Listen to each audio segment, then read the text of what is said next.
Doctor Santiago Castro, rector de la Universidad de la Gran Colombia, el más joven de los rectores del país. Muy buenos días.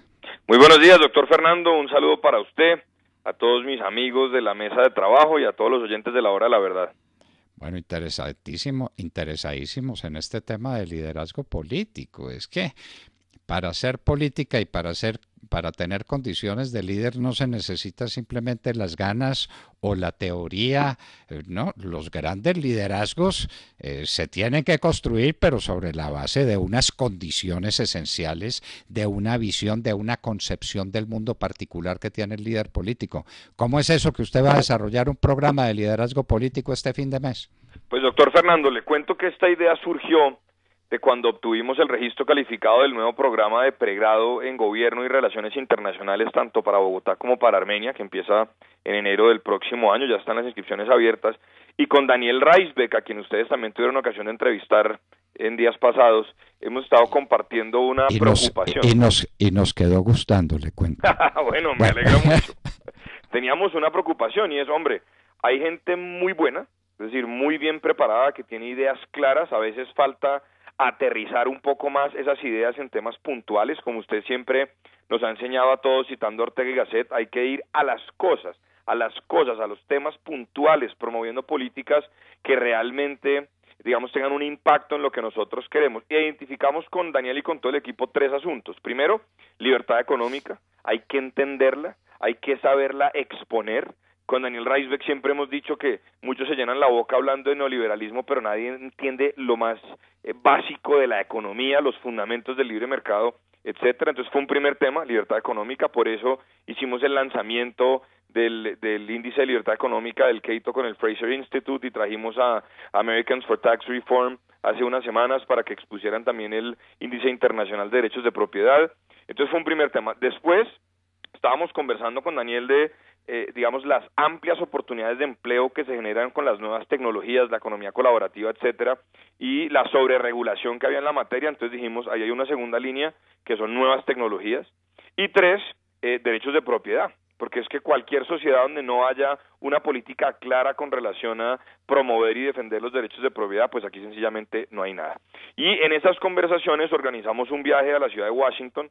Estuvimos en la Fundación Heritage, estuvimos en el Instituto Cato, estuvimos en la Fundación Americans for Tax Reform, estuvimos también en el Leadership Institute, y a mi regreso nos reunimos con un equipo e identificamos 3 asuntos puntuales, doctor Fernando, y a los amigos de la mesa. Primero, temas, contenido. Tenemos que formar, sobre todo a los jóvenes que quieran involucrarse en política, que quieran participar, que quieran convertirse a futuro en líderes de opinión, etcétera, en temas puntuales que sean muy sólidos. Entonces es libertad económica, libertad en educación, qué es la economía de libre mercado, qué es eso de la regulación y cómo eso afecta la economía de libre mercado, etcétera. Un segundo tema fue, bueno, el siglo XXI es de economía colaborativa, es de nuevas tecnologías, y sobre eso tenemos que hacer 2 cosas. Primero, contenido, que lo entiendan bien, y segundo, cómo hacer uso de esas herramientas para poder participar en política. Entonces, el tercer tema que veíamos ahí es que muchos jóvenes son muy buenos, doctor Fernando, son realmente muy buenos, tienen buenas ideas, hablan bien, se han formado, estudian, leen, que hoy en día eso es difícil verlo en algunos políticos, pero cuando van a la estrategia electoral, ahí los de siempre, digamos, son los que ya conocen la estrategia y ahí les ganan. Entonces hicimos un convenio con el Leadership Institute de Washington, y entonces trajimos ideas fantásticas, como por ejemplo, cómo hacer investigación para formular la estrategia de una campaña, cómo diseñar una campaña y cómo diseñar una estrategia, cómo aumentar la presencia en redes sociales digitales y físicas, cómo garantizar un mensaje con identidad.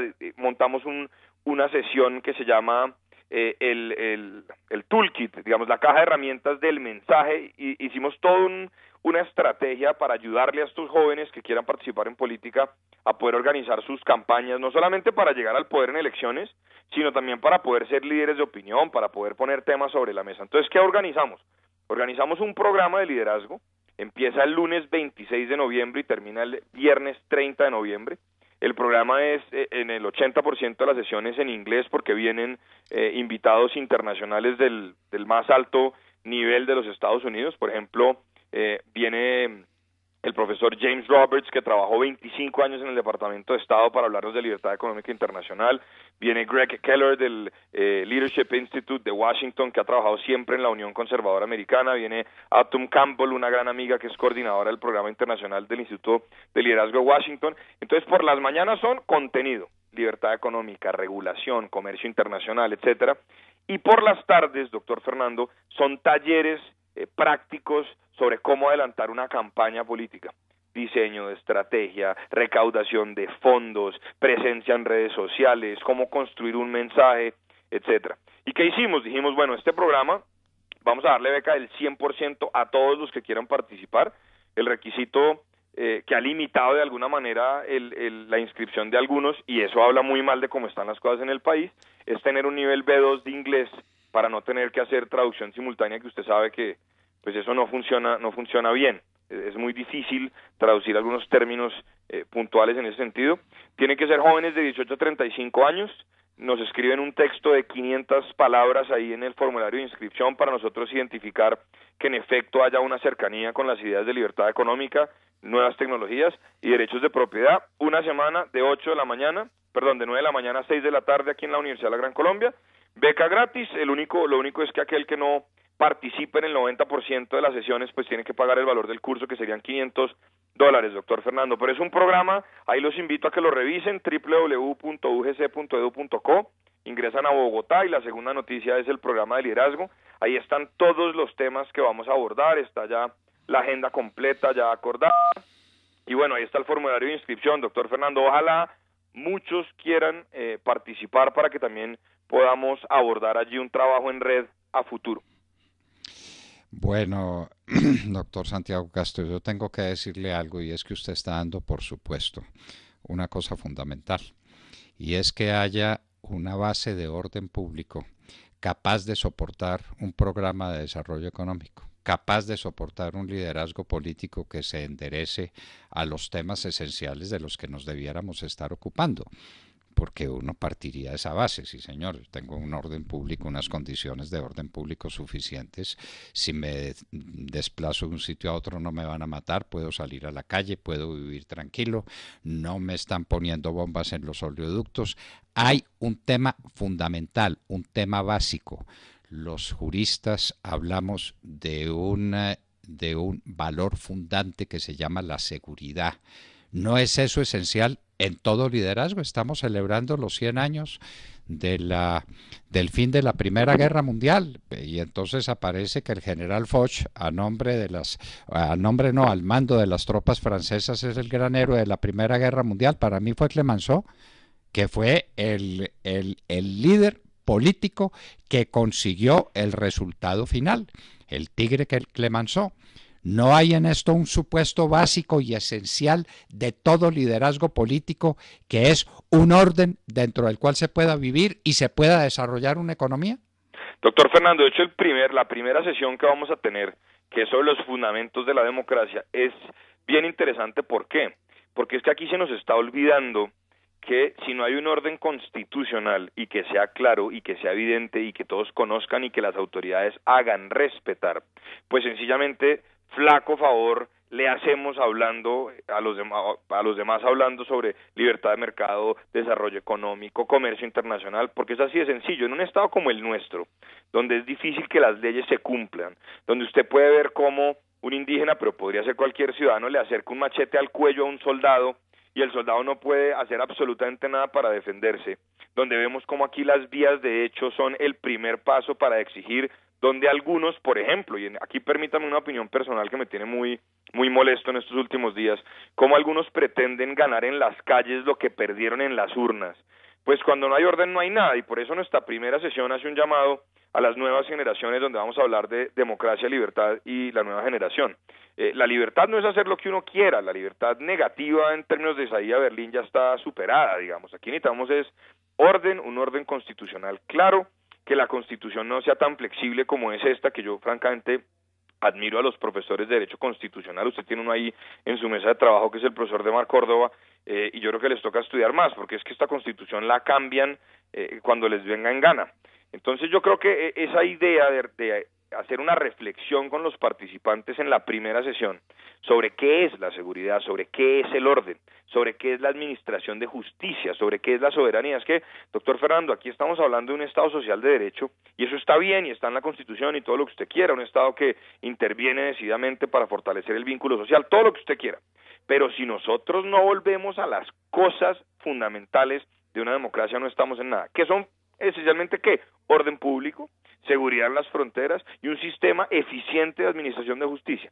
Empezando por allí, podemos hablar de otros asuntos, pero aquí queremos hacer de todo, y aquí ya tenemos subsidios y estamos hablando de educación gratuita, pero además de eso queremos salud también gratuita, y ahora que no sea un negocio, y entonces además de eso queremos también que haya infraestructura, y queremos una cantidad de cosas que francamente la economía no puede soportar, porque usted bien sabe, y nosotros dábamos los informes todas las mañanas en la hora de la verdad, la economía está creciendo muy por debajo del 3%, y eso implica que en los próximos 100 años las cosas no van a variar significativamente si no revertimos ese asunto. Pero la importancia de este programa, doctor Fernando, es que vengan jóvenes de diferentes partes del país que quieran participar en política en sus municipios, en sus departamentos a nivel nacional, y que tengan temas claros. Es que no es tan fácil uno enfrentarse en un debate con un conjunto de personas que sencillamente han perdido toda noción de los fundamentos constitucionales. Cuando uno trata de explicarles qué es una vía de hecho y qué es una vía de derecho, usted viera el enredo en el que uno se mete.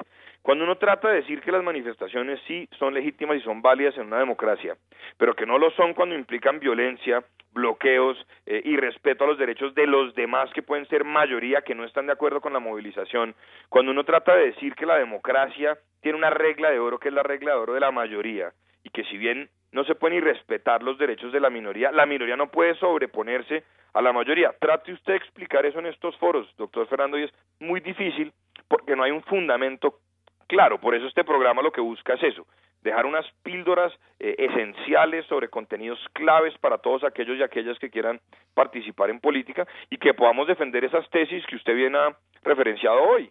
Y es, no podemos hablar de desarrollo económico cuando el ciudadano no está tranquilo. Pero póngase a pensar en mis estudiantes, doctor Fernando, que llevan 3 días en diferentes semanas donde nos ha tocado suspender clases, donde este rector le pregunta a las autoridades del distrito si debe suspender o no las sesiones académicas, y le dicen que no se preocupe, que no va a haber bloqueo de vías y que se va a garantizar la integridad física de todos los ciudadanos, y a las 6:30 de la tarde empiezan las pampas bombas, bloquean todas las estaciones y le toca a uno levantar las clases a posteriori, con todas las críticas que hacen los estudiantes, pues con toda razón. Entonces, si no hay orden, no hay nada, doctor Fernando, pero esto requiere contenido, estudio y mucha preparación para uno poder defender con argumentos o defenderse con argumentos frente a estas críticas que algunos pocos quieren seguir haciendo. Usted ha puesto el dedo en la llaga cuando habla de la administración de justicia como uno de los elementos básicos, esenciales, que soportan cualquier forma de liderazgo. Usted ve que en los Estados Unidos ha habido 2 momentos de dramatismo respecto al Poder Judicial. La elección del señor Kavanaugh como miembro de la Corte Constitucional y de la Corte Suprema de Justicia, perdóneme, y luego el accidente que tuvo una señora de 85 años que es izquierda pura, la ultraizquierda de los Estados Unidos, que tuvo un accidente y se rompió unas costillas y el país se conmovió. Y aquí estamos conmovidos porque estamos averiguando cuál es el precio que tienen los magistrados de la Corte Constitucional para escoger una tutela u otra. Entonces vuelve a salir el señor Pretel y otro señor magistrado que ahora está en la Comisión Interamericana de Derechos Humanos. Hágame el favor. Entonces, ¿de qué justicia estamos hablando? ¿De la del cartel de la toga? ¿De la de los jueces que hacen manifestaciones pero que no administran justicia? ¿La de los magistrados que tienen magistrados auxiliares en número de más de 300 y que no administran justicia y que dictan sentencias de centenares de páginas diciendo bobadas? Cuando en Francia usted coge una sentencia de la Corte de Casación francesa y tiene 2 páginas. Pero doctor Fernando, mire, sobre eso usted escribe un artículo que yo recuerdo mucho en la revista de Ciencia Política del otro Instituto de Ciencia Política, sobre esa sobreexpansión del Estado y lo que se veía venir, y usted lo escribe antes de la Constitución de 1991, el Estado era un gran fantasma que se empezaba a meter en todo. Entonces yo le hago la siguiente reflexión: Si el Estado no estuviera en todo, sobreregulando todo, metiéndose en las narices de cuanto asunto ve por allí, pues en últimas estos casos de corrupción y demás tendrían por supuesto mucha gravedad, pero uno estaría más tranquilo porque dice, bueno, por lo menos el mercado funciona y el sector privado relativamente libre. Pero es que el problema que tenemos aquí es que se meten en todo y mire los escándalos que hay de corrupción. Usted hablaba del tema del nuevo magistrado de la Corte Suprema de los Estados Unidos, Kavanaugh. En últimas, ¿qué fue? Las mayorías respetan la Constitución y se eligió y fue confirmado por el Senado de los Estados Unidos, con todas las oposiciones en las calles que no hicieron en las urnas. Es que aquí tenemos que respetar una regla de oro, la democracia. Siempre que se respete la Constitución, las mayorías son las que toman las decisiones y así se hizo. Y mire, el señor Kavanaugh, todas las críticas, todas las marchas, las agresiones hasta física que le hacían a los senadores en el Senado, y hoy es magistrado de la Corte Suprema de Justicia de los Estados Unidos, que es un cargo vitalicio, porque la democracia requiere reglas. Y la primera regla de la democracia es que usted tiene que saber perder.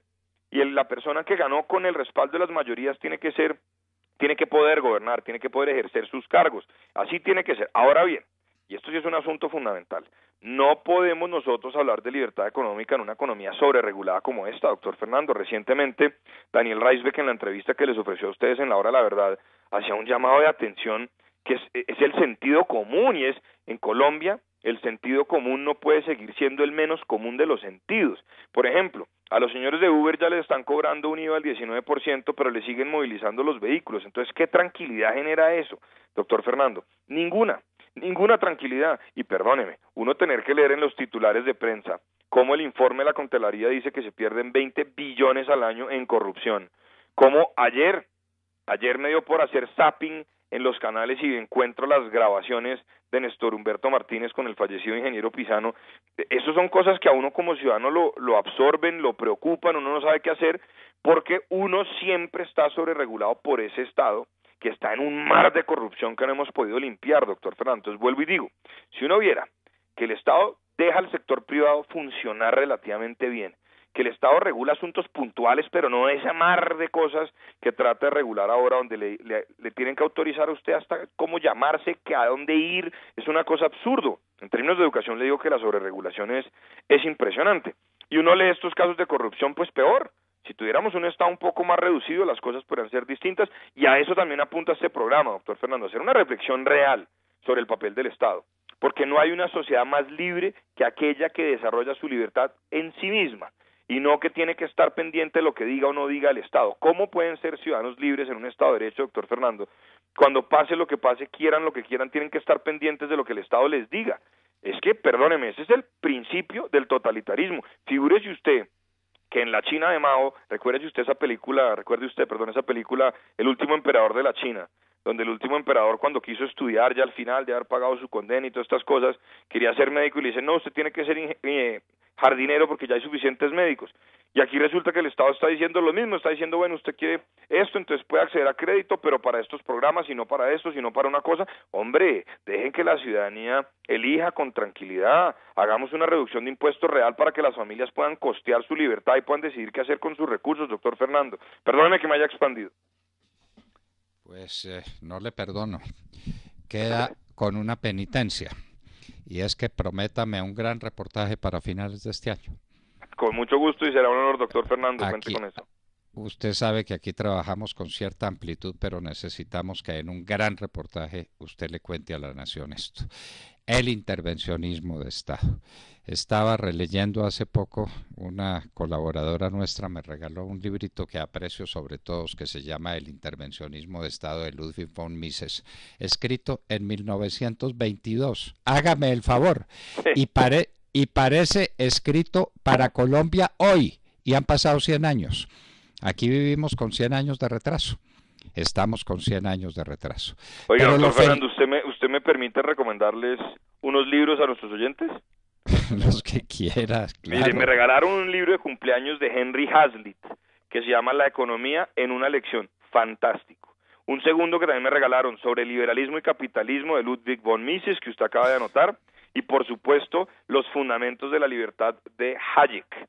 Y estoy leyendo, para salir del tema de economía, un libro que conseguí ayer en Tornamesa de Marcel Proust, que se llama Sobre la lectura. Porque, ay, cuánta falta nos hace, doctor Fernando, que las nuevas generaciones se enamoraran como nosotros de la lectura. Bueno, y finalmente, porque su propuesta inicial me obliga a decirlo, algún día tendrá que llegar, y esperamos que muy pronto, que quede prohibido darle título de bachiller y sobre todo darle título universitario, pero título de bachiller al que no sepa el idioma inglés. En el tiempo hoy, en el 2018, no podemos graduar un muchacho sin saber hablar inglés. Pero menciónele eso a FECODE y es como mencionarle a Satanás, porque los muchachos salen sin hablar inglés, entonces uno les dice, consulte tal cosa, entonces se van para internet y dicen, ay, qué pena, está en inglés. Pero ¿se da cuenta? ¿Se da cuenta de los profesionales que estamos produciendo? Doctor Santiago Castro, quedamos en un gran reportaje para finales de este año y muchísimas gracias y éxitos en ese gran programa de liderazgo político. Van a salir chispas allá. Está asegurado contra incendio, ¿no es cierto? El establecimiento está asegurado contra incendio. Van a salir chispas en ese seminario. Ave María, por Dios. Muchas gracias, doctor Fernando. El que tenga tiempo que lo inviértalo en ese programa de liderazgo político de la Universidad de la Gran Colombia del 26 al 30 de noviembre. En nada mejor puede estar invertido el tiempo. Doctor Santiago Castro, rector de la Universidad de la Gran Colombia, muchas gracias por estar con nosotros en La Hora y la Verdad. Muchas gracias a ustedes y un saludo.